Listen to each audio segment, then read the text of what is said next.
হিন্দু ধৰ্ম গ্ৰহণ কৰা নাছিল ডক্টৰ আলিমা আক্তাৰাই। পিতৃ মাতৃৰ ওচৰত ঘূৰি আহিছে ডক্টৰ আলিমা আক্তাৰা। সম্পূৰ্ণ ঘটনা নজনাকৈ মানুহক বেয়াকৈ ক'ব নালাগে।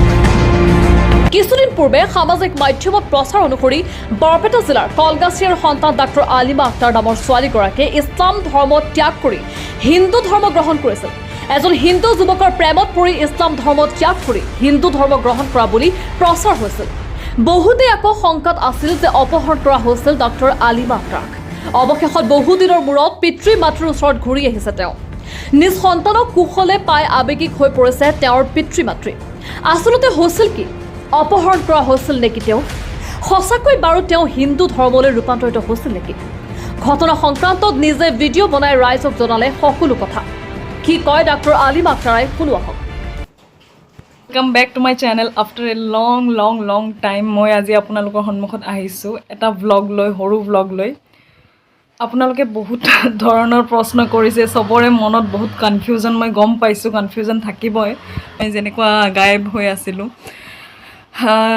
মই সকলোখিনি কথা মোৰ ঘৰৰ মানুহৰ লগত মই ডিছকাছ কৰিছোঁ, বাট আপোনালোকৰ লগত মই লাহেকৈ কথাখিনি ক'ম। বাট মোৰ এটা কথা বেয়া লাগিছে, বহুতে নানান ধৰণৰ কমেণ্ট কৰি আছে মোক, যেনেকৈ নহওক যেনেকৈ কৈ আছে কিছুমানে যে মই ইমান বেয়া কিবা কিবি, মোক বহুতে বহুত বেয়াকৈ কমেণ্ট কৰি আছে। মই এটা কথা কওঁ যে মানুহে কেতিয়াও কনক্লুজনত আহিব নালাগে। গোটেই ষ্টৰি নজনালৈকে কোনেও কেতিয়াও কাকো জাজ কৰিব নালাগে। মই বাৰু কথাবোৰ ধৰি ৰখা নাই, কাৰণ মানুহৰ কনফিউজন হ'লে মানুহে বহুত নানান ধৰণৰ কনক্লুজনত আহি যায়, জাজমেণ্টেল হৈ যায়। That is normal actually. But কথাটো হ'ল যে এতিয়া মই লাহে লাহে ক'ম, মোক সময় লাগিব অলপ। মই আপোনালোকে মোৰ ব্লগ চাই থাকিব, আপোনালোকে গম পাব। আৰু কিছুমানে কৈ আছে মই পাব্লিচিটিৰ কাৰণে ভিডিঅ' বনাইছিলোঁ, সেইবোৰ একেবাৰে নহয়। যদি পাব্লিচিটিৰ কাৰণে হ'লে হয়, মোৰ নিজৰ ইউটিউব চেনেলত থাকিলে হয়, মোৰ ইনষ্টাগ্ৰামত থাকিলে হয়। এতিয়া যি হ'ল মই গোটেইখিনি কথা ব্যাখ্যা কৰিম, এক্সপ্লেইন কৰিম, কিন্তু মোক অকণমানি সময় লাগিব। এতিয়া মই অলপ হিলিং ফেজত আছোঁ। আজি মোৰ অলপ ভাল লাগি আছে, আজি মোৰ অলপ মানে কথা বতৰা ক'বলৈ মন গৈ আছে। মই লাষ্ট কেইদিনমান ধৰি মই মানে কাইণ্ড অফ ডিপ্ৰেশ্যনত যেতিয়া মানুহ থাকে যেনেকৈ হয়, তেনেকুৱা আছিলোঁ। মানে I was not being able to analyse anything. মোৰ একদম মানে এনেকুৱা হৈ আছিলে, মানে মোৰ মাইণ্ডত একো ভালে লগা নাছিলে।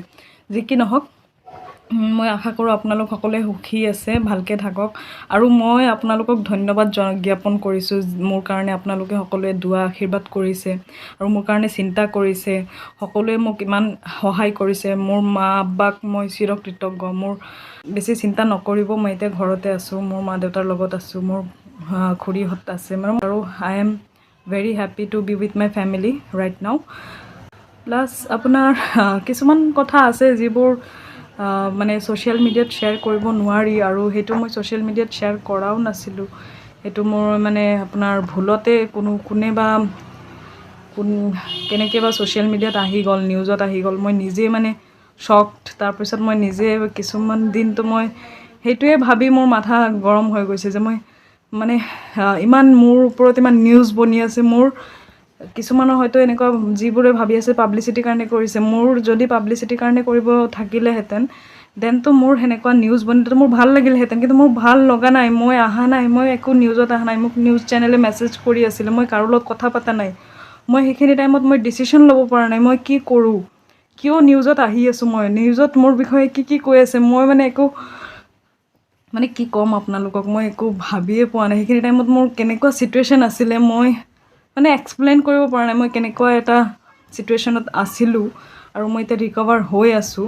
কাৰণ আপুনি ভাবক, আপোনাৰ বিষয়ে নিউজত মানে কিছুমান মিছা কথাও আহি আছে।